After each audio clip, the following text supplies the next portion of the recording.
The Enterprise, I actually went back in and I recut the brass rod or square rod and got them all cleaned up.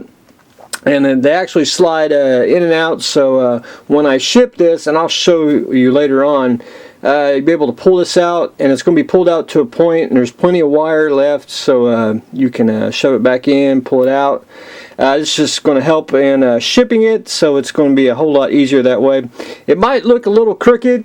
It probably is just a little bit, because I didn't force them all the way down. That way just make them easier. I need to actually kind of put a little lube on the rod just to get them to slide in a little bit better. But anyway, got that accomplished. Got the dorsal part here glued on. Got all the wires tidied up. I got the neck on. Put basically one little cool white LED to light up the neck lights.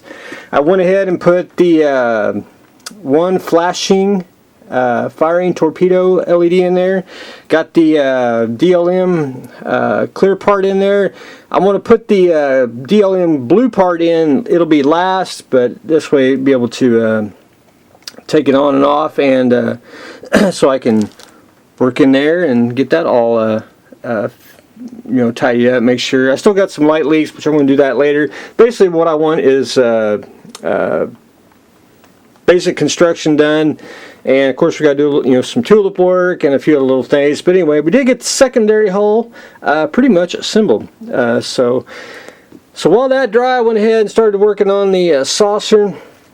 I got a flashing for the strobe on the top of the bridge here, and then I want to actually take a 5mm LED and I want to recess it into the. There's actually a little.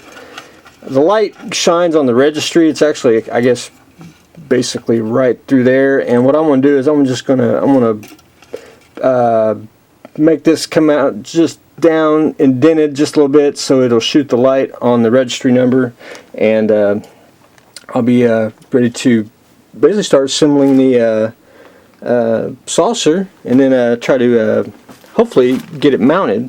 Kind of my game plan. That way I can get it mounted, at least the bottom part, and get all the lights in there. But anyway, there I did have to trim the DLM part in here. It really just didn't want to fit, so I kind of sanded it down and I got it forced in there, and it ain't coming out, I'll say that. But anyway, not too bad.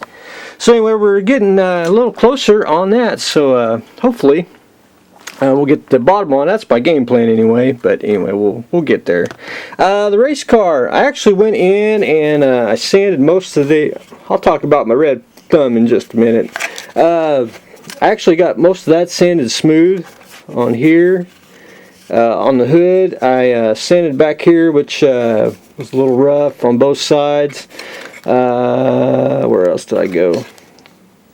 Well, I started sanding on the front here. I basically got to sand along the sides and close to the bumper on both sides. So I got a couple more days of sanding, and then I'm going to shoot it with primer, and then I will probably start painting it next weekend. My game plan on that. Just got to do a little bit more sanding, and then I want to shoot it with primer, make sure I didn't miss anywhere that I could get all the rough spots off. But anyway, there is that. So we'll be good to go on the race car. The Hearse, I did get the motor in, and it's actually glued on, so we're ready to proceed with the axle and the I'll call it the hubcaps, and then I'll probably leave the tires off and just make everything a little simpler. Started putting the interior in, got the steering wheel, I got the seat glued on, got the back thing here, whatever it's for, and now I'm ready to go basically backwards here, and then I'll be pretty much finished with that. I gotta look up the interior.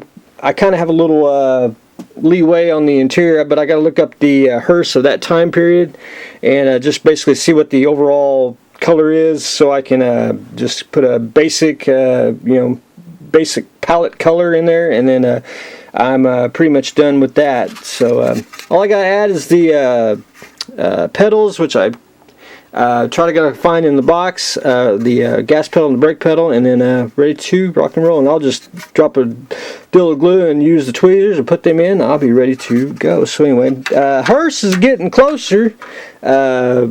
Hopefully what I'm planning on is I like to get that assembled, get the hood on, and probably the back door, and then I'll be ready to I'll probably shoot it with primer, and then I got to get some paint for that. I'm all out of flat black and a rattle can. I mean, I could airbrush it, but the can will just be a whole lot easier. My red thumb, I actually went back in and repainted the GTR. It was actually, I went and looked at the reference, it was actually lighter with the white plastic. It made it more of a red, and it's not really, it's actually darker. So I went in and painted it basically at 1:30 this morning, painted it flat black.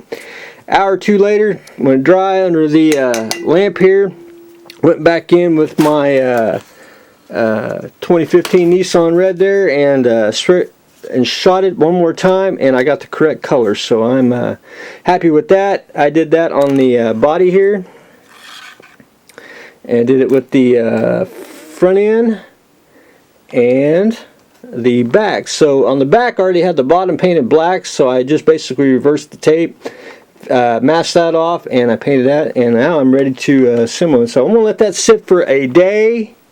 Then I'll probably start assembling this week, and we can start getting on. But I did take a Mr. Wash here, and I did put a wash on the motor here. I got to do a little bit more on the inside, and that's pretty much about it. All I'm going to do. You really can't see a whole lot of it anyway with the hood up, so you know that gives it a little bit of color and contrast. So that's what we like and what we want. What else? I need to clean off the workbench. I need a little more room. I got paint. Paint is like rabbits. They just start multiplying. The Wing & On paint mixer rocket. I did rob another. Where did I did have to get another Revell space shuttle, which you know we like to have two around here. That's the game plan on that. But anyway, I did get the another thruster on there. And I took the base here, and when I do bases, and I always tape them all off because I'm real notorious for getting paint on them and screwing up the finish. But anyway, scored the top of the base, and then I used paper mache. I had a coupon, and they knocked some more off, and so it was just pretty cheap. I didn't really want the big bag.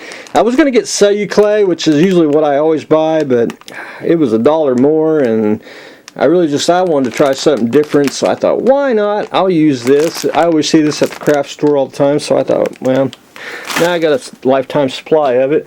But what I do is I mix the paper mache and water. And then I take wood glue, since you know paper wood product, you know, and I basically make a mixture out of that. And then this helps it from because paper mache and celluclay wants to curl up into like a cup, and that just helps it adhere better. And then after I get it on and how I want it, I usually indent whatever model is, and we're going to break the plane. And when I say plane, the you know, most planes, when you do a diorama, are either vertical or horizontal, or backwards, which way I have it. But anyway, if you can see where I got the indentation there, we're going to break the plane like that. So anyway, you got basically a going off into one direction like that. So I got that done. I'm waiting for it to, it's really ain't quite dry yet, but I always usually take more wood glue and I dilute it just enough, and I take a brush and I stipple it in there. I really want it good rock hard once it dries. It takes you know, about 2-3 days to really get it hard and ready to go after that. But after I get it all, after it gets dry, I'll put another mixture of this on, and I'll do it like pebbles, and then it's going to basically be a little bit of dirt and a little bit of grass on top. So that's my big model diorama for me for the year. And then I got to do a little work on my winging on rocket, and then I'm thinking about putting a little I would like to have like a little kid standing next to it. I think that would make it make it pop. But anyway, I may get one, may not. I haven't decided. I'll have to play along with it, see which way we want to go. But anyway, that is what I've got going on today. I will have a shed update in the next video. So we are putting a wash on the engine of the GTR. Quick repaint of the body. The winging on rocket taking shape. We are continuing on with the Hearse, sanding the race car, and the secondary hull is ready to go on the what I like to call the Erdl A. So that's what I got going on today, so stay tuned for the next exciting episode.